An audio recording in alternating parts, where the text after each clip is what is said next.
Bem, pessoal, para finalizar a nossa aula de cinética, a gente vai falar um pouquinho sobre catálise.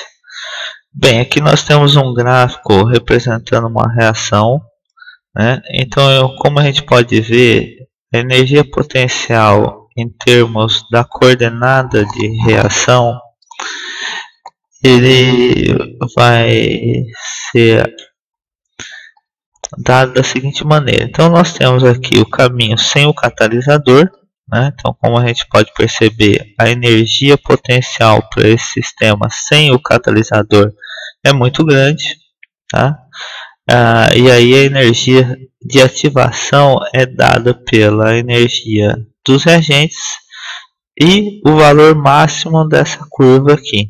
Então eu preciso, para que o meu reagente passe a ser produtos, passe dessa energia máxima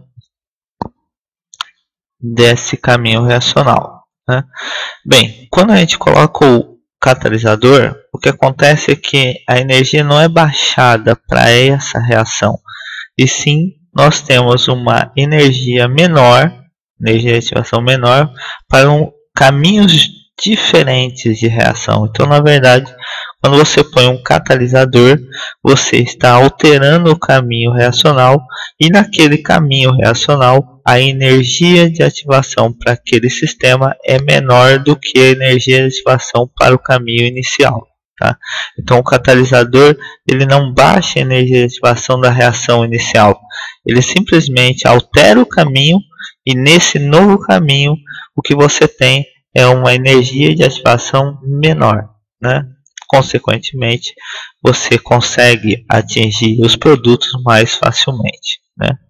Bem, e quando a gente fala de catalisador, nós temos dois tipos de catálise, né? A catálise heterogênea, onde nós temos as fases separadas, né?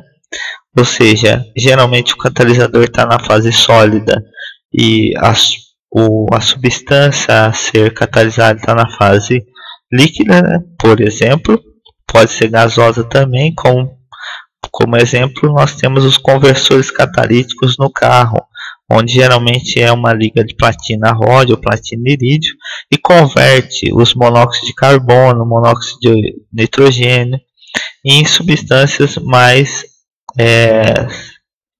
menos nocivas, né? Como por exemplo, no caso do monóxido vira dióxido de carbono, e no caso do monóxido de nitrogênio vira nitrogênio gasoso, né?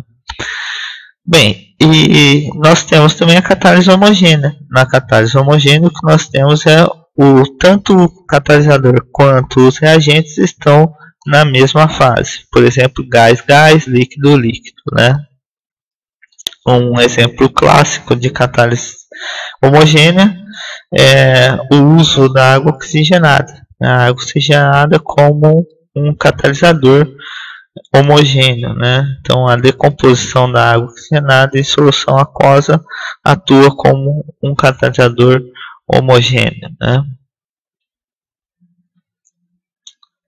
Bem, e falando de catálise, né, nós temos que falar sobre o mecanismo de reação como último tópico, né?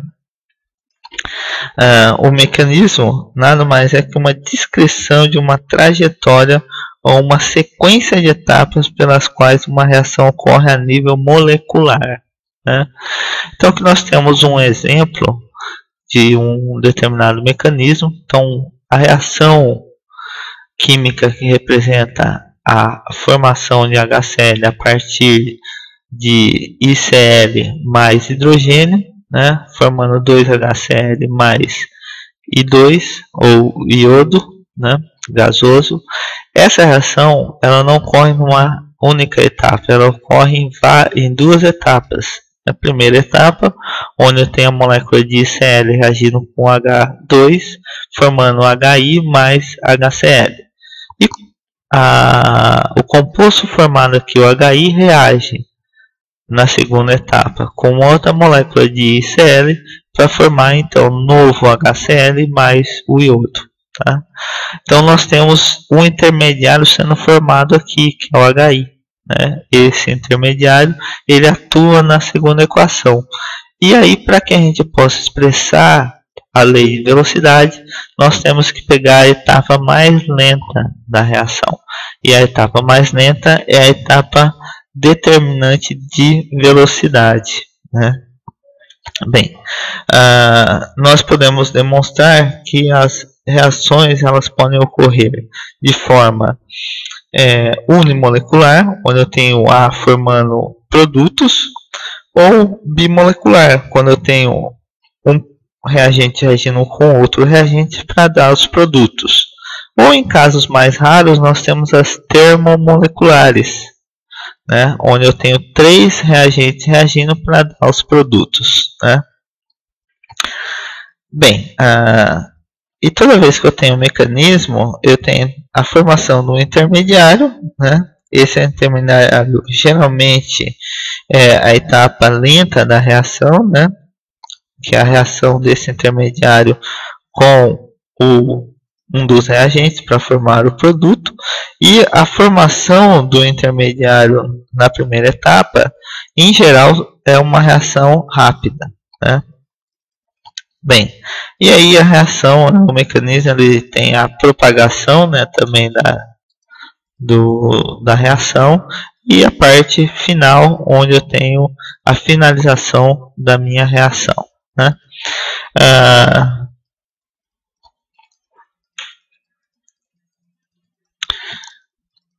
Bem, finalizando aí, vamos fazer um exercício sobre ordem de reação, né, e determinação da energia de ativação. Então, como exemplo, né, vamos considerar uma reação de primeira ordem, onde A dá produtos e é observado o seguinte. Primeira observação, na temperatura de 50 graus, a constante de velocidade é 0,0130 segundos a menos 1. Segunda observação, com o aumento da temperatura de 25 graus para 45 graus, a constante de velocidade, então aqui, passando de 25 para 45, a constante de velocidade dobra.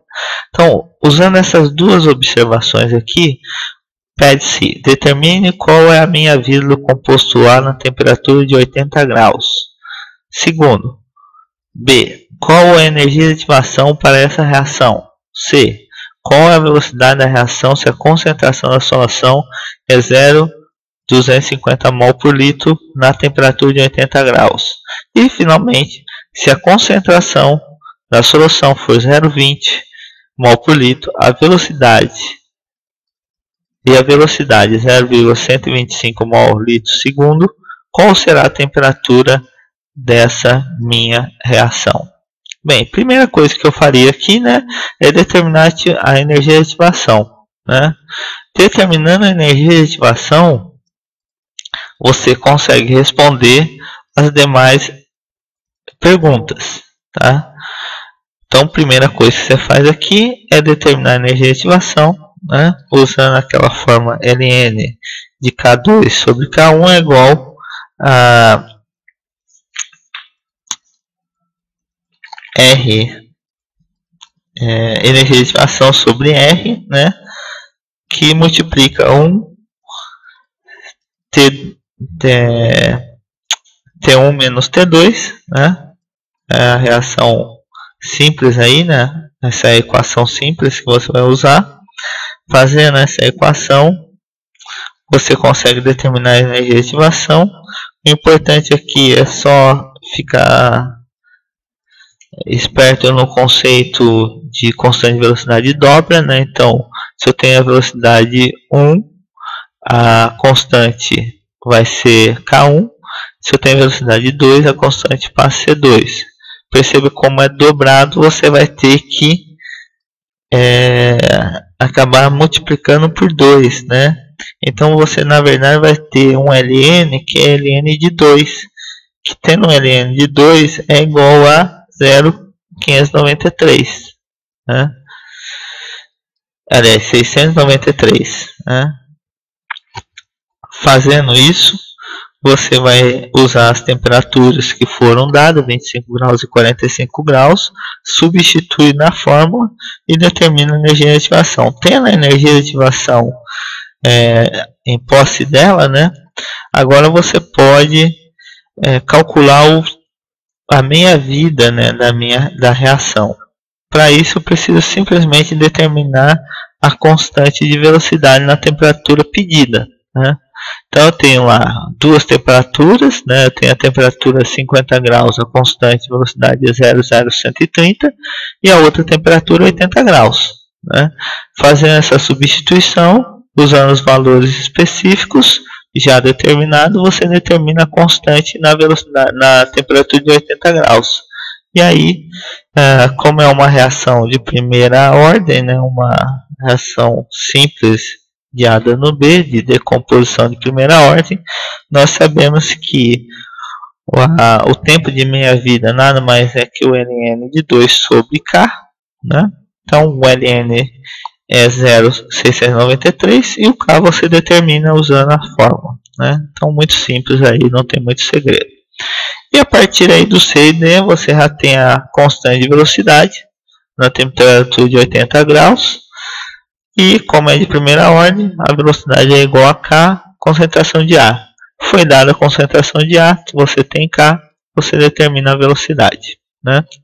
E o outro é o contrário, novamente você usa a equação de ln de K2 sobre K1, né? Tem a energia de dissipação, a constante dos gases que é 8,314 e determina a temperatura 2 para a velocidade que você fez aí, né? Então muito simples, não tem muito segredo, é